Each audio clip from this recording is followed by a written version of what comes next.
basketball movement in partnership with Core Africa. And what we're doing is working with Core Africa to exactly what you were saying, is to figure out how the sustainability of this court is. So that for us, that means more trainings, ref trainings, player trainings, and the like, and bringing in outside facilitators to be able to do that. So I got a call from the NBA saying they had a player who wanted to come to Malawi to do some camps. So I got put in touch with Reggie, who is here now with his team. Originally they said they just wanted to do Blantyre, but I told them about the rich culture of basketball in not only Lilongwe but Dzaleka, and asked him if he would be interested to come here and see the court and to contribute and give back to the community of Dzaleka, and he jumped at the opportunity. And so he came here with his group. He's very happy to be here. The group's happy to be here. And you could tell, even from when the court officially launched till today, the level of the play has gotten so much better already. So I'm Michael Burns. I'm here from Minneapolis, Minnesota. I'm actually a minister in Minnesota, and I'm here to help organizing the camp, to bring Reggie Hearn, who's a professional basketball player, and put together a team of a bunch of volunteers to come over here and run these camps in Malawi. My name is Gianna Hearn. Yeah, in high school I played 3 sports: basketball, volleyball, and track. And I went to state for volleyball and track. And then I hurt my knee. I had surgery on my knee, so I stopped playing sports. But I love sports, so I wanted to figure out how I could still be involved. And that's when I put together sports reporting, and I started becoming a sideline reporter for basketball games and cover football games. Started working for the Pac-12 network, which basically covers all college athletes in all different types of sports. I'm Reggie Hearn. I'm a professional basketball player from the United States. I was brought here by Michael Burns. He's a friend of mine and a pastor in the Minneapolis Church of Christ in Minnesota. He asked me if I would be willing to come out here and run a basketball camp. So we got a team together of about 12 to 15 volunteers, and we wanted to come out here and just bring some hope to the communities here in Africa, teach them some stuff about basketball, and just try our best to inspire the kids here. I feel great being here. The weather's been pretty good, except it's a little cold. The people here are very friendly. The kids are good at listening, and I think I've learned a lot about Malawi, especially here in Dzaleka, about the things that the refugees here have to face because of what's going on in their own country. My name is Ahmad Alphaba, but people they call me Alpha. Okay, I'm here in Malawi since 2017 November, and I was allocated here in Dzaleka in December. Yeah, so December 2017. I'm come from Senegal, West Africa. Okay, for my first time, when you heard like you will be allocated in a refugee camp, like the image you have is like white tents, like something like completely different from what I have seen here. Like I was thinking maybe people, they are poor, they are like desperate, they are like the many bad things. I was thinking. I didn't know what a refugee camp was really like, or even what it was for. And so after seeing it, it makes me feel just really sad that so many people are seeking refuge, number one, and a lot of people are apart from their families. That makes me really sad because in America, we stick together a lot. So that's really hard to think about. But I really love how there's a community here. And it seems like everyone is looking out for everyone, and the kids, they play together. So I'm glad that there's at least somewhere that they can go, because it's better, I think, than having nowhere. So when I arrived here the first time, I was honestly surprised. And when you come here, like since we are doing community development, I wanted to see a way to integrate in this community. And I found this court. Before it was built, it was completely damaged, but still people, they were using it. So I used to come to play with the guys and try to ask questions and so on. So I was honestly surprised the people, how they live here, even if they are refugees, but they are joyful and they are so welcoming. Well, as Catalyst, we also had 2 other trainers here in Malawi this week. Caleb and Craig, they come from New Zealand, and they run a professional team there. So they're doing coaches training, and they came to Dzaleka just to see what's going on, and they were very impressed. They all started WhatsApping me and calling, saying, "Oh my gosh, there's good talent here. Like, you guys are doing good work." So just even starting with them, seeing that outside perspective, and they run a professional team. They're saying that there's a lot of promise here. They could tell a lot of good work is going on here. And we had over 50 kids who were under 11 willing to play. We can't get that many kids in any other part of the country right now, especially that young. So it's a really good opportunity for the kids here because they all live nearby. It's safe to come here, and there's always kind of people looking out for each other, which is different from the city. In the city, you wouldn't want to put your 6-year-old on a bus to go to the court, but here, it's a lot safer. Parents know where the kids are, so it's good. You know, the camps are amazing. The kids are amazing. All the people around that are working with the kids are incredible people who've done a lot of work. Like the facility here is beautiful. The people that are in place working with the kids already been very helpful. And so we're just really building on an amazing foundation already, and here to hopefully continue the work and bring a little extra life to the kids here in Dzaleka and around Malawi. I think the training here went really well. The kids listened really well. They listened to the coaches. I saw them putting forth effort in the drills that we did, and it seemed like they were having fun, learning the things that we taught. And so what we hope is that whether there was video taken or whether people took notes about the drills that we did, we hope that after we leave, these drills don't leave, that the kids will remember them and be able to practice in the future. In most of the places we've been to in Africa, all the kids catch on really quickly. Like, they're naturally athletic. And in America, it takes the kids a long time to pick up on the drills. But here they pick up very quickly, and they're very smiley. Like, they're very happy all the time, win or lose, like they're just happy. But I think it was cool to see how many people came to the camp. Like, everybody wanted to be a part of it. And so that's really cool. You know, I think the thing that has struck all of us with the kids here in Malawi is they're very athletic, just naturally, but they do lack some fundamentals in coaching, but they're so amazing at how quick they learn. And quite honestly, we've all been commenting on it, that they seem to pick things up and learn quicker than kids in the United States, where you might have to explain something over and over again. You tell these kids once and they've got it, and they change and they grow. And so it's really fun to watch that and be part of it. I'm beyond happy. The kids have been putting in a lot of work, from footwork to ball handling. They're too small to shoot very well, so that's fine. But they only have a few balls, but they're still getting more skills, which shows that they're working on things outside of just ball handling as well. The will is there, so the sport can take them wherever they want. They just have to put in the work, and they clearly are putting in the work. And it shows that the older guys are helping, because they're not learning by themselves. Someone's helping to teach. So it's showing that the older guys are helping out. Coach Ben's coming here, we're here, you're here. A lot of people are coming and helping. I'm Benny Chipabwa, the basketball coach, Dream Team basketball coach. 2 chances for a jump shot. Everybody got it?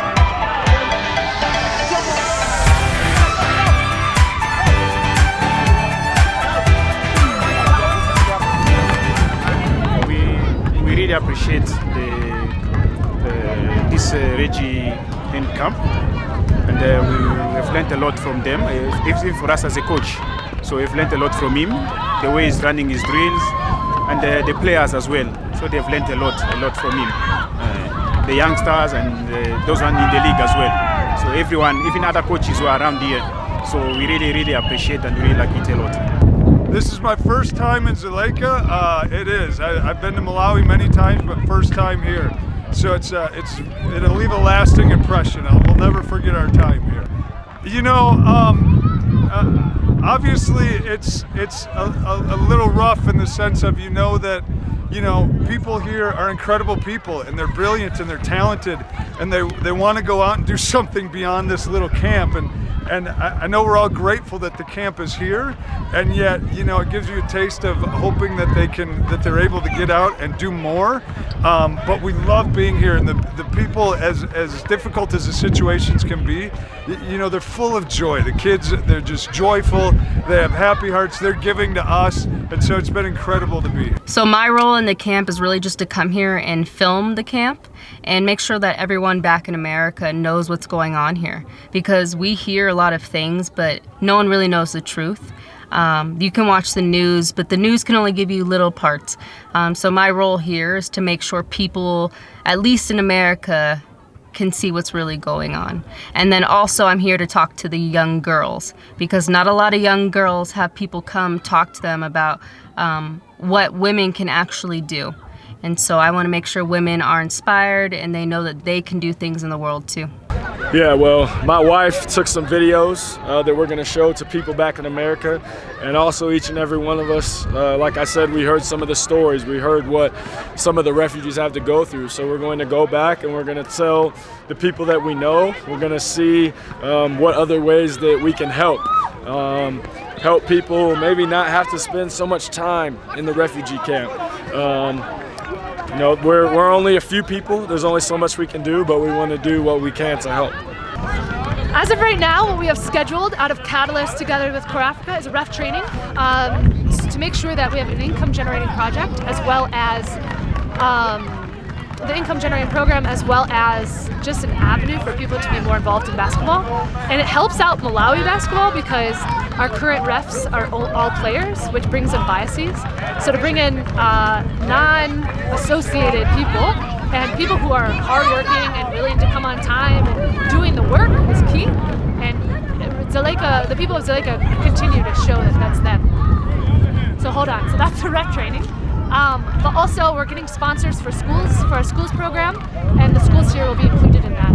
So every month there's going to be a tournament for the kids to all come together and play together, and a coach will be assigned to coach every week here for the young kids. Next we're going to Lilongwe, and we're going to have 2 more camps there, one for the young kids and one for the older kids, and basically do the same thing. And that will be the last of our camps. We've done 5 in Malawi in total. And hopefully we're going to start doing this more and more, because this is our first year to do the Reggie Hearn basketball camp. And we wanted to see if it was something that could stick, see if it's something that people would want us to keep doing. This was really a concept we put together. I called Reggie a few months ago and I said, what do you think about doing this? And he was so on board with it and so excited to be part of it. And he's been incredibly just sacrificial and helpful and willing to do whatever.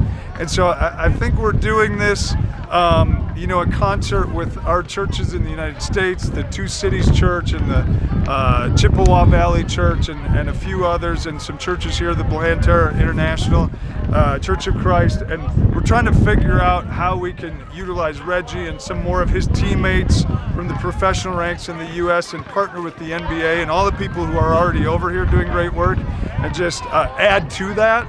So we're gonna, once we get home from this, we're gonna process it and figure out what our next step is and what we can continue to do in the future. Yeah, long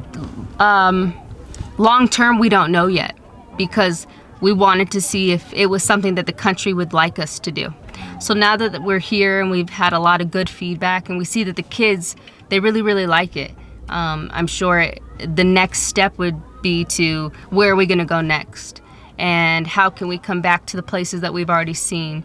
And how can we give back to the people that we've met here? That's a lot of what Reggie and I are talking about is, how do we make sure stuff gets sent here and donated here? And there's a lot of little things I think that we can do, even if we're not able to come back, that would be helpful. So I think going back to America, showing everyone, like at our church, because they paid for us to come here, showing them what we're actually doing and getting them excited to continue to keep giving us money to help everyone here.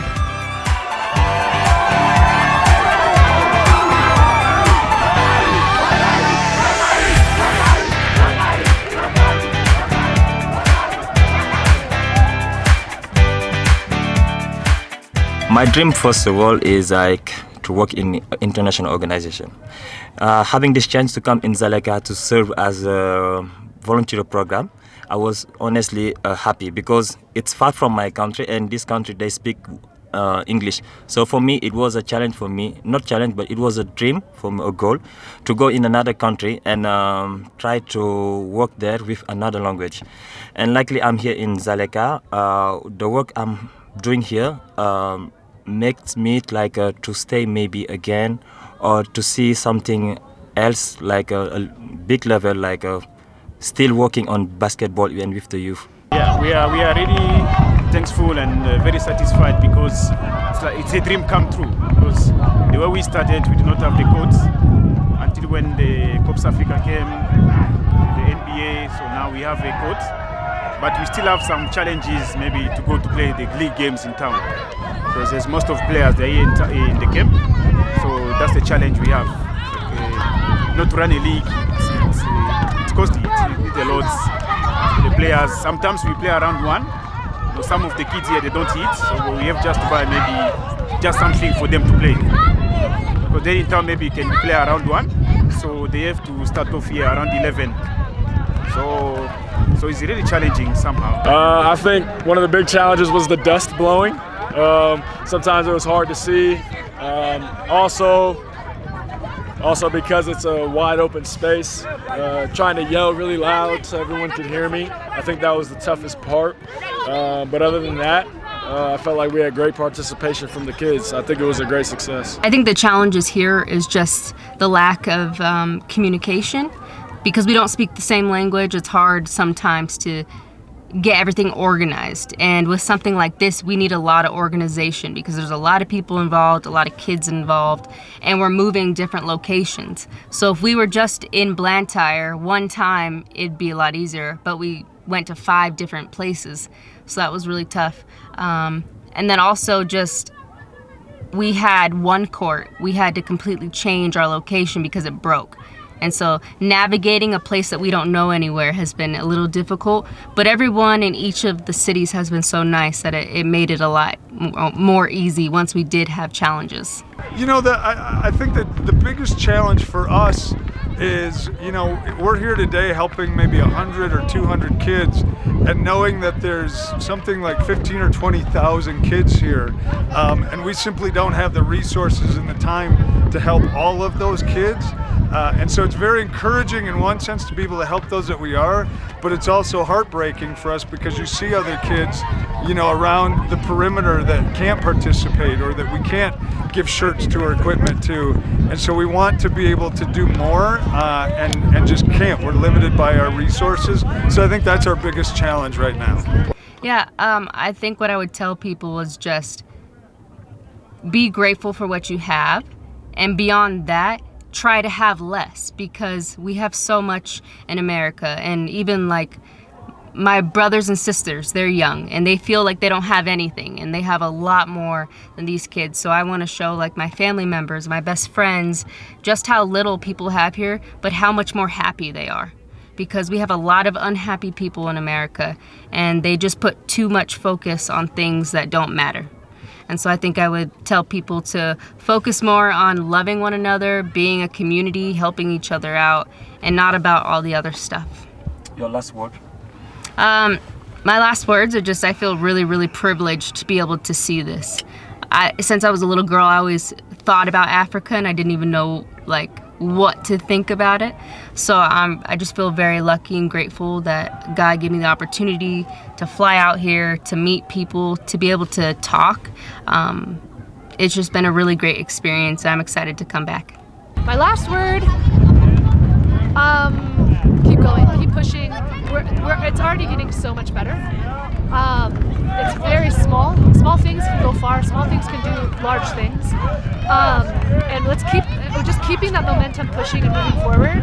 And I'm telling you, the best teams for the future of Malawi will be coming out of Dzaleka. So we're key. Normally, I supposed to leave in November, mid-November. Yeah. First of all, they need to know these refugees, they are human beings. Exactly the way we are thinking, the way we have dreams, it's the same they have. So we have to come to meet them, to talk to them and exactly to know exactly their dreams, because people sometimes when you are refugees they think. Some people, I'm sorry to say that, but people they think they are bad people. Sometimes they are stealing, sometimes they are drinking alcohol and so on, do bad things. But if you come here, you realize people sometimes they are smarter than you.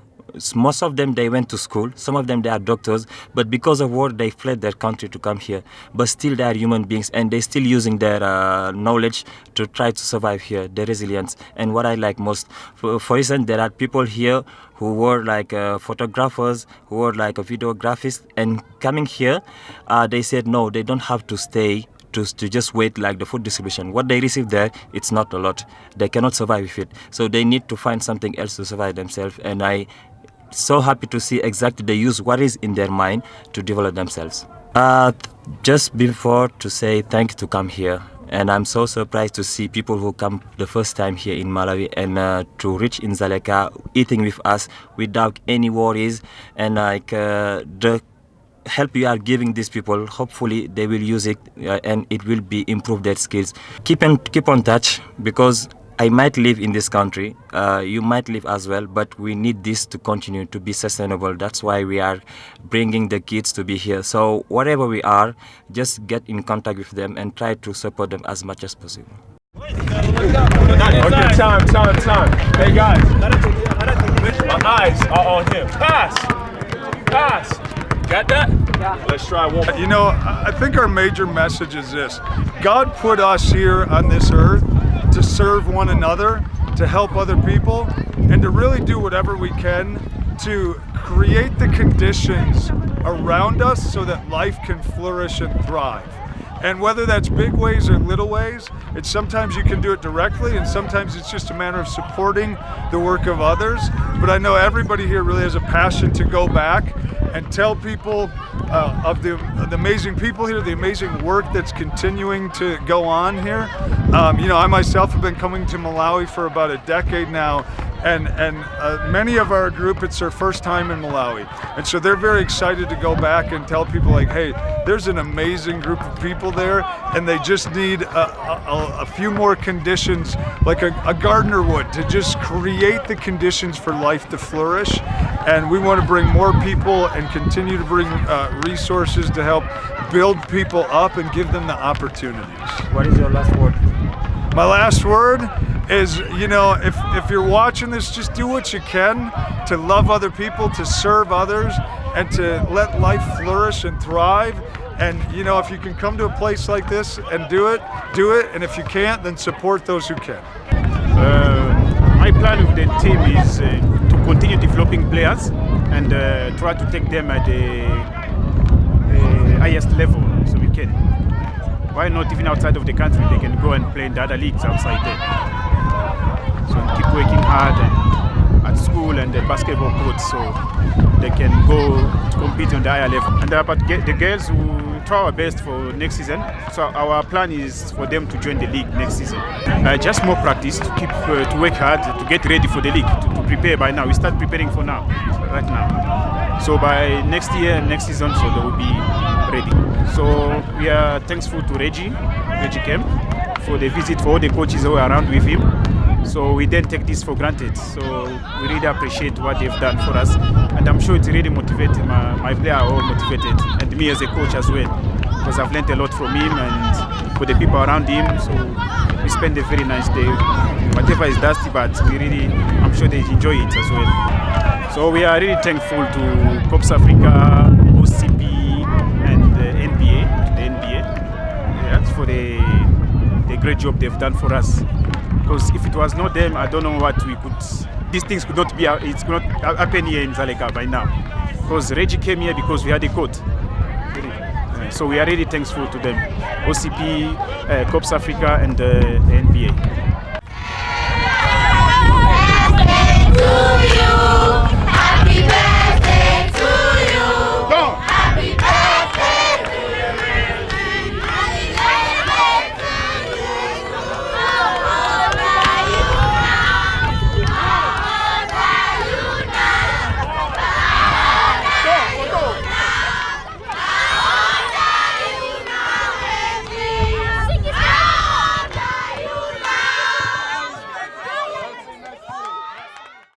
Next, we have one last basketball camp in Lilongwe. We've had 2 in Blantyre, 1 here in Dzaleka, and we'll have a couple camps tomorrow in Lilongwe. Younger kids from about 9 a.m. to 12 p.m. and then older kids from about 2 to 5 p.m. What is the long term for this project, this program? I'm sorry? The long term for this program? We're not sure long term, but this is the first time that we've done anything like this. I think in the future we're going to spend a lot of time praying to God about it, but we would like to be able to not only come to Malawi, but potentially go to other countries in Africa, and potentially even other continents, maybe Asia and places like that. So there's a lot of work to do. We would need a lot more people involved, but what my team is going to do is we're going to go back to America. We're going to tell the stories of the Malawians here. We're going to tell about our experiences, and we're going to see if we can get more people involved in bringing basketball and hope and Jesus to the rest of the world. My last word is just thank you to Dzaleka. Thank you to the people. Keep having hope. Keep trusting in God. Keep working on your basketball skills. And God bless Dzaleka. We love you guys.